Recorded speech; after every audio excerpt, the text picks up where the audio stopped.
Ake sithandaze.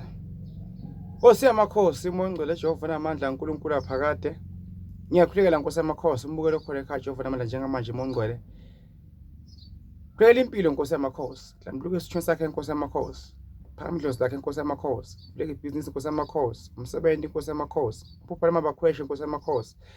Akhuphe kahle. Kusuke ebotini njengoba lamlapho Nkosi yamakhosi. Eyephupha adla Nkosi yamakhosi. Moya ongcwele Jehova unamandla uNkulunkulu waphakade. Ngikhuleka abafuna umsebenzi njengamanje Nkosi yamakhosi. Abahlukumezekile empilweni zabo. Moya ongcwele wenkazimulo. Ihlengiwe kulunga Nkosi yamakhosi. Jehova unamandla umoya ongcwele wenkazimulo. Mekuphia Mdalezwe emhlaba. Ngiyabakhulekela egameni likaJesu Kristu sayithe uNkulunkulu namandla. Yehlengiwe kulunga. Bahluphe abantu ezweni Nkosi yamakhosi. Baseyinkinkeni moya ongcwele. Bafuna ukubona amabhizinisi Nkosi yamakhosi. Bafuna ukujinga Nkosi yamakhosi. Bafuna ukuba nemizi, bafuna imishado Nkosi yamakhosi. Yehla Nkosi yamakhosi uNkulunkulu aphathe babheke bakhanyisele umoya ongcwele wenkazimulo. Ngiyoze kulunga. Wasinikeza amandla esiphisa abantu sidlala ngabo abantu Nkosi yamakhosi. uNkulunkulu aphathe uthule uthini umoya ongcwele Jehova namandla Nkosi yamakhosi. Lelezwe emhlaba ngiyoze sezulwini. Live lakho moya ongcwele Nkosi yamakhosi liyakhuluma uNkulunkulu phakade. Umuntu ashaya la nginembeza mase enza izintembi Nkosi yamakhosi. Lelezwe emhlaba uNkulunkulu khona ekhaya Nkosi yamakhosi. Ngithi mphumelise Nkosi yamakhosi. Usebhlungwini moya ongcwele Jehova namandla lelezwe emhlaba. Omunye ube sephutheni lakhe alenzile emhlabeni amakalivume Nkosi yamakhosi. Njengami moya ongcwele Nkosi yamakhosi ngiyamkhulekisa uNkulunkulu aphathe umbukelo khona ekhaya lelezwe emhlaba. Ngithi uNkulunkulu aphakade moya ongcwele makuvuleke ukukhanya Nkosi yamakhosi. Moya wenkazimulo. Sawuhlezi ibiza njalo Nkosi yamakhosi. Asinawuhluleka Nkosi yamakhosi, asinawugive up Nkosi yamakhosi. Saphila umhlaba moya ongcwele.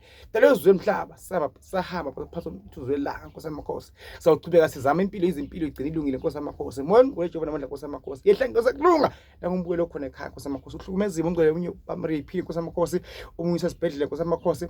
Omunye usejele ngento angayazi moya ongcwele. Omunye uNkulunkulu yamakhosi ulingekile uNkulunkulu aphakade. Ngithi namandla wamphona Nkosi yamakhosi. Uyawuphila Jehova namandla ongcwele. Uyawumphilisa, uyawuphumela Nkosi yamakhosi. Naba Nkosi ongcwele besifazane ongcwele.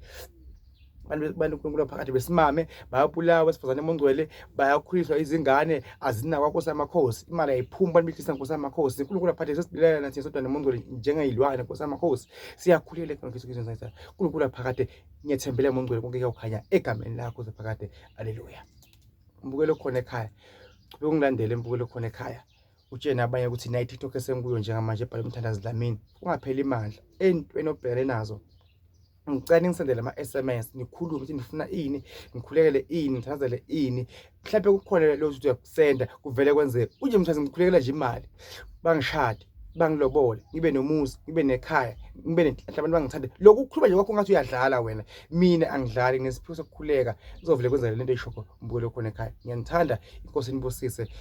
God bless you. Namhla isonto ngithi kini asikhulekene mina nguyini ngihamba phambili ngiyanithanda inkosi inibusise.